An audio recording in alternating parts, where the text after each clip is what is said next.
Hello, everyone. Thanks for joining us today. My name's John Maher. If you don't recognize me, I'm the Chief Investment Officer for CCR Wealth Management, and thanks again for joining us. Today, we're going to do something a little bit different, something that's going to have a little bit more shelf life than talking about the markets. So while I think it is important that we have an understanding or we have a view and outlook on the economy and the markets, today is a recognition that, quite often when it comes to investing, we can be our own worst enemies. These are behaviors that are described in the behavioral finance discipline. They're things that became very familiar with. They're repetitive and they're ubiquitous, and they happen. We see them time and time again. It doesn't matter, the age bracket. It happens across all demographics. It happens at pretty much every net worth level that we work with. And, the reason for that, kind of the connective tissue is easy. It's because we're human, right? We're all human. Humans are complicated. Our minds are onion layers of cognitive issues, of doubts, desires, greeds, fears, suspicions.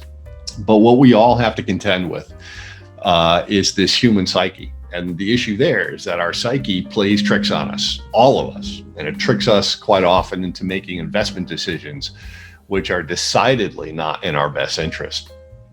I think it is important to recognize that as an academic discipline, behavioral finance does not necessarily seek to cure us from ourselves. I mean, not to cure us from our own humanity, but by giving names to and certain categorizations to some of the more common behavioral biases we all exhibit, hopefully we become aware of these tendencies. And by raising and having a better awareness of these tendencies, we have an opportunity to improve our thought process and obviously, therefore, hopefully improve our investment outcomes. So why are we talking about this? Well, it's because of this. You are looking at a graphic presentation of something called the Dalbar Study. And this is an ongoing study. It's presented in this case in rolling 20-year segments. And what it does is it collates vast amounts of mutual fund trading data of individual investors, mutual funds and ETFs. And it compares this data to basic index returns. There.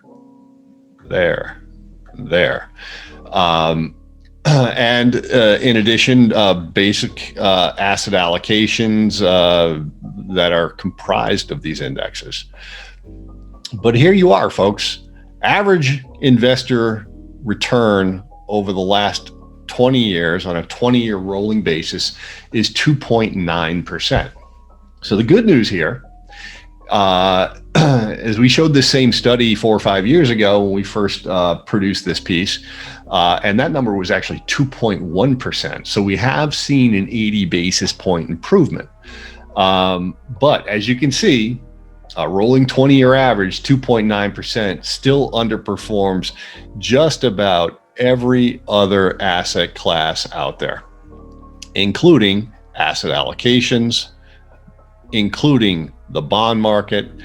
And while we appear through the end of 2020 to be outperforming inflation, that was not the case 5 years ago. And with the way the inflation numbers have been coming in over the last few months, this is unlikely to keep pace with inflation once again. According to Dalbar, the number one reason, accounting for just about 50% of the shortfall of investors' returns relative to all other possible returns, whether it's individual indices or asset allocations, has to do with psychological factors. Psychological factors. In behavioral finance, we call these psychological factors biases. So we live in an age of media saturation, television, print, social media. CCR Wealth Management, we spill a lot of ink or digital ink, so to speak, debunking many of the popular narratives permeating in the media. And we suppose they're always going to have the last word. I understand that. But when you see, looking at this data, why we make the effort. you see from the fund flows data and long-term investor returns that human beings have the attention spans basically of houseflies. The decisions we make are so often flawed, and they're so often influenced by illogical and emotional tendencies that quite often, and we hear this quite a bit, investors sometimes are driven simply by the need to do something, when the best plan of action 9 times out of 10, or maybe 9.9 times out of 10, is to simply let your asset allocation take care of itself. Let your asset allocation do the work for you. Let it do the thinking for you. As we've said before many times, volatility in the markets is the norm. It's not the exception. A few years back, I was in New York City. I was doing a due diligence meeting at one of the firms we work with down there. And one of the speakers uttered the words that succinctly capture the behavioral finance sort of conundrum. And they were these: your portfolio is like a bar of soap. Right? The more you touch it, likely the smaller it's going to get. So that's kind of an ongoing theme. But as we move forward through this video segment, we've endeavored to chop this topic up into smaller bite-sized videos. Hopefully this introduction to the topic piques your interest. So in the episodes ahead, we're going to be exploring the difference between traditional finance and behavioral finance. We're going to delve into the difference between risk aversion and loss aversion, cognitive biases, emotional biases, and we will take a deeper dive into some of the specific biases. And really, we're focusing on what we as advisors see here at the firm, what are very common among our clients, because we want to make this obviously as relevant as possible. So thanks for tuning in. I hope you do find some interest in this topic.